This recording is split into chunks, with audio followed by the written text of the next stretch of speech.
having a tripod as well.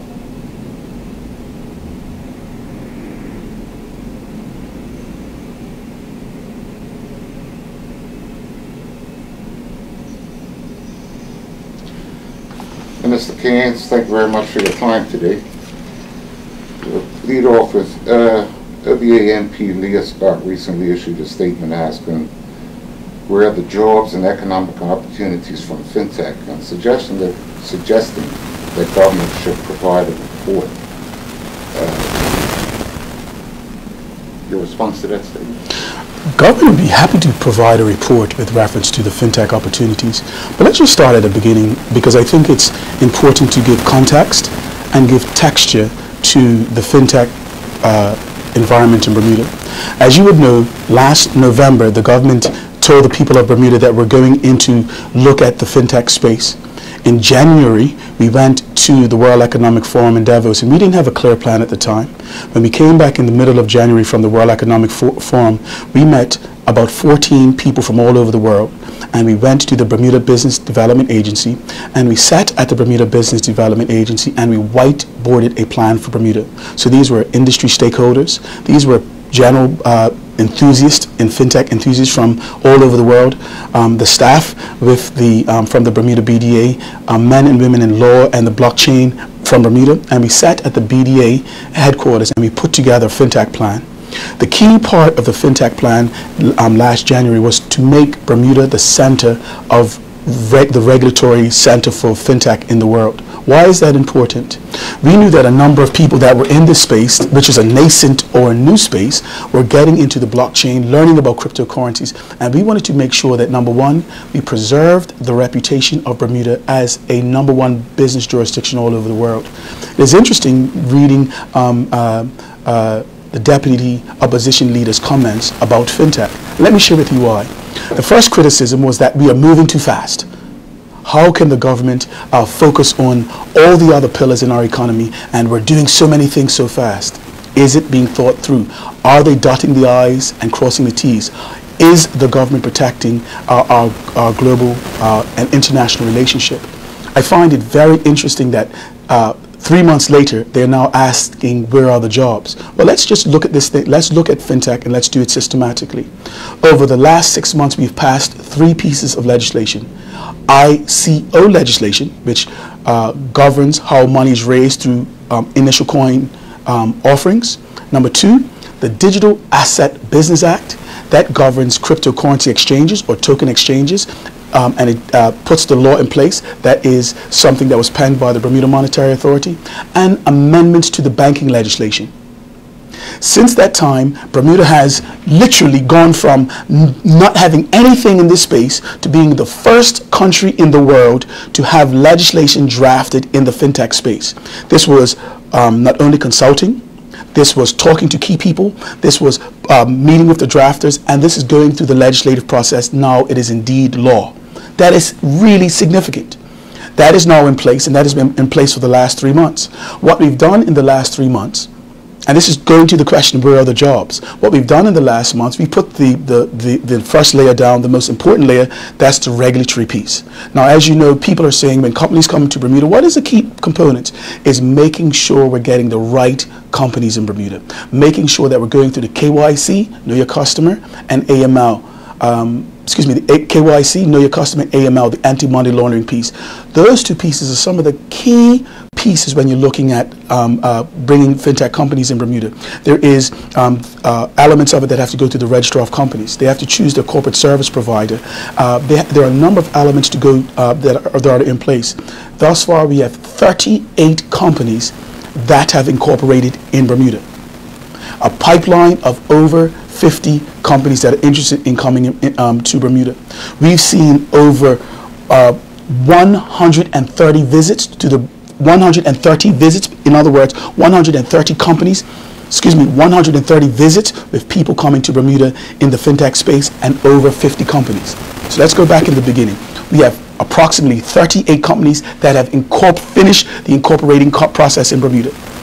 We have approximately 50 companies that are in the pipeline coming to Bermuda.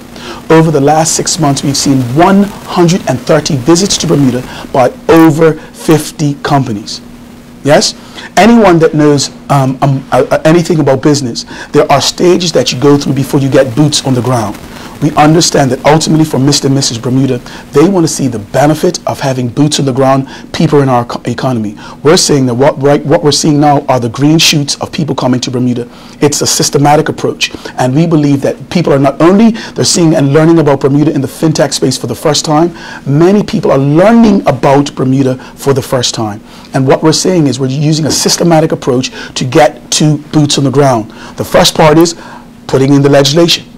The world knowing about what we're doing. Now we're seeing people that are coming to Bermuda. How do we know people are coming to learn about what we're doing? Because we've had 130 visits by 50 companies. After we go through the visiting and the courtship phase, companies are settling in on incorporating in Bermuda. We have had 38 companies incorporate in Bermuda and approximately 50 more in the pipeline. What we are doing now is we are in the process of people are looking at setting up spaces. They're finding out what more they need to do to bring these companies to Bermuda. In the beginning, it was thought that this was a flight of fancy. Well, the statistics are showing that these, the rubric are in place to change the direction and inviting more companies to come to Bermuda. We're seeing that the government has a clear plan in place, and we believe that in the not too distant future, we will see companies coming and setting up and domiciling in Bermuda. Along that line, about 6 months ago, government had signed a number of MOUs which suggested some 70 jobs might be created. Yes. And millions would be invested. Yes.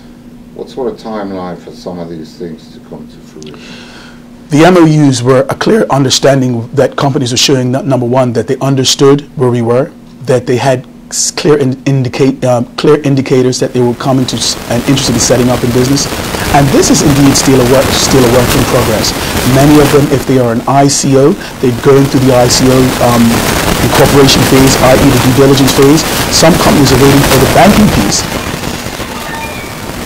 The banking piece is still a work in progress, and we have to, we're still working on a solution for the banking piece, but a number of fintech related businesses are coming to Bermuda, and what we're looking at is, of course, companies have signed MOUs. Those were intentions of showing that they want to do business in Bermuda. But the plan is now to keep going, to keep attracting companies to Bermuda, and there will be companies that will set up in Bermuda in due time. Does anyone think that it would take 3 months for a company to actually going through our immigration regulatory process, the registrar of companies, for them to have companies in Bermuda? And we just finished the legislation just 2.5 months ago. We finished the legislation, and companies, as you can see, are making their move not only to domicile in Bermuda, but to bring people to Bermuda, and that is indeed a work in progress. A short time ago, Mr. Bean Smith's name was brought up. Some of our readers seem to approve of his appointment as the head of the Fintech unit, while others seem to question as far as his background and whether or not it's really technology specific. It's always difficult to respond to the nameless, faceless on Facebook. First of all, Major Wayne Smith has a stellar background in leadership in the Bermuda Regiment. He served with distinction in the Department of Tourism. He served with distinction at the post. Also worked for IBM. He does have a technical background. He does have experience in leadership. He does have the opportunity to lead at very high levels. One thing we have to do as Bermudians, as people that are in this space, is we have to understand that people have different skill sets. When you look, I've been working with Major Smith over the last 2 weeks in the fintech space. He's spoken locally. I've watched him marshal his team. I've watched him interact with international businessmen. I've watched him sit at the table and coin a strategy. And I can tell you, not only is he fit for purpose, that he represents the best of who we are in Bermuda.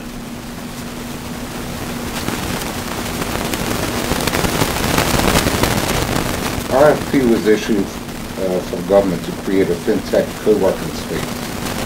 How much might this project cost, and will it be funded by the public or the private sector?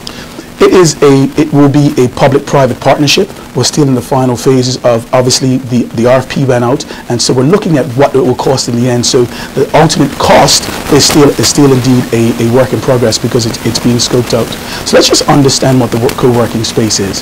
The co-working space you have a business and you want to come to Bermuda, and you might not want to get a big office space, or you might want to be in Bermuda for a weekend or 2 weeks, or you might be putting together a white paper. You want your team to be in Bermuda for the academic, putting this thing together. There are a number of people that are saying, in conjunction with some other entities that are also doing co-working spaces, that they want to be in Bermuda. The government has seen this as a key opportunity to lead in this space. So allow me to just give the context of where we're going for a minute. I think oftentimes, in the quest for us to respond to the words of the opposition, we lose the opportunity to focus on the direction that we're going. What we've said to the world internationally is that Bermuda will create an environment where the best minds are allowed to work, where the best minds are allowed to flourish. The first part of that was putting the legislation together. The second part now is to create spaces where people can come to Bermuda, where they can set up, to make sure that we have the proper environment for companies to set up business. So where at one point people were saying, oh, this is about Bitcoin. Well, we're asking everyone to step back from that. This endeavor includes cybersecurity.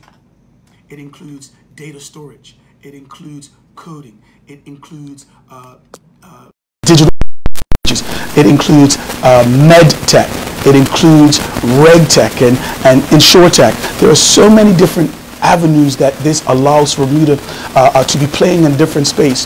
What I'm excited about for our country is for our country to see that we did exceedingly well in insurance and in law. We now have the opportunity to be in a new space. We're not saying that all of our problems end as a country as a result of fintech and that we should not invest in regular education or regular business or in technical fields for our young men and our young women to learn technical stuff like farming and construction. We're saying that this is another opportunity for us to develop another pillar in our country. We're saying that as much as everybody wants this to happen overnight, it's not going to happen overnight. The legislation is in place. The people are coming to Bermuda now. Now we, in a systematic approach, have to make sure, in keeping with financial instructions, in keeping with our rules in immigration, in keeping with the pace at the Registrar of Companies, we have to make sure that companies are coming to Bermuda and they're following our path. The truth of the matter is there is a buzz around Bermuda. People are coming to Bermuda now. And we believe that once we do this systematically, once we follow the prescribed method, that we believe that we will see the benefit of people coming to Bermuda. On the topic of real estate, do you know where Arbitrate stands as far as Victoria Hall is concerned?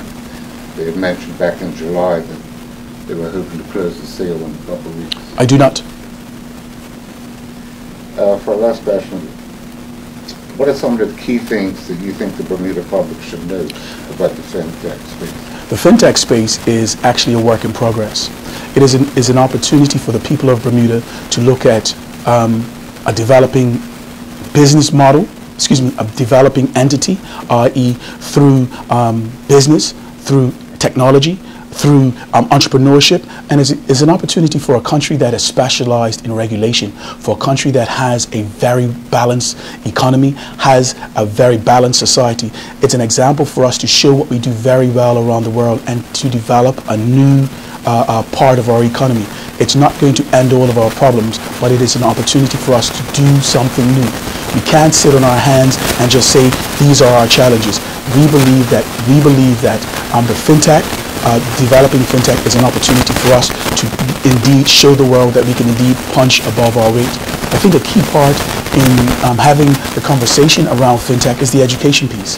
The education piece is that oftentimes Bermudians are frustrated because they're looking at opportunity and they don't get the opportunity to participate. We believe in fintech. This week I saw Dr. Green from the Bermuda College sitting in the room with the leadership team from the Department of Education and with one of our consultants, and choosing a global entity that will put together the education program that will be from our juniors, i.e. in preschool, directly to the college and tertiary levels. And so we realize that in order for Bermudians to participate at every level, there must be an education campaign, and we're working on that. There must be a community campaign where people can learn about blockchain, they can learn about how we can make our country better. I think I read the essence of what Leah was saying yesterday, and she compared the America's Cup with the fintech industry and where are the jobs. The truth of the matter is you're comparing apples with oranges. That was an event that was over a month that created a bump and a spike in our economy. I'm not going to comment on the success or failures of the America's Cup. That is for others to opine on. I am saying that we have the opportunity to look at the strengths and weaknesses of our economy, to put together a strategic plan for us to make an effort and an endeavor to grow our economy, to bring jobs to Bermuda, and to allow people to see the benefit of what we do, to be leaders in an industry. We have a small country, and so in the last year we've been able to do some very strong pivots and make some movements, passing legislation, creating entities in our country. The local business community has responded favorably. Last week we saw Joe Lubin of Consensus. Joe Lubin is one of the strongest persons in the space. He runs a company called Consensus. He runs a fund, a coin called Ethereum. And he was in Bermuda, and he led some local discussions with the business community and the private sector. And over 250 people came to hear him. Next week we have Stan Stonecker. He's doing the Bermuda Sprint. The Bermuda Sprint are people that are in the fintech space coming from all over to have a hackathon, to learn about developing fintech ideas and to talk about their companies. Guess where they're doing that? They're doing that in Bermuda over the next couple of weeks. We're seeing a buzz about Bermuda. Instead of Bermudians decrying the opportunities and trying to poke fingers at the program, this is an opportunity for us all to row in together. The opposition have a clear responsibility, but it must not overshadow what the key point is. Our country is in the throes of putting together a plan. This is not the only part of the government's plan. This is one of the things that we're doing to try to make our economy better. If the OBA had a plan around the 2,000 jobs that they promised, well, the deputy opposition leader wouldn't be the opposition leader. She would indeed be the deputy leader of our country. So the reason why she sits in the very seat that she sits in is because the OBA did not deliver. This is an opportunity for us to focus. This is an opportunity for us to work together as a community, private sector, public sector, consultants, overseas industry partners, and put together something that is a powerful fintech industry for the people of Bermuda. What should the Bermuda public look out for moving forward? I think the Bermuda public should look out for, most importantly, is the education piece. How can they be a part of it? How can their sons, their daughters, their godchildren be a part of this? What does the education piece look like? If I'm a mom, how do I learn about fintech? How do I learn about blockchain? How can I be a part of it? We believe the education phase is a powerful next step.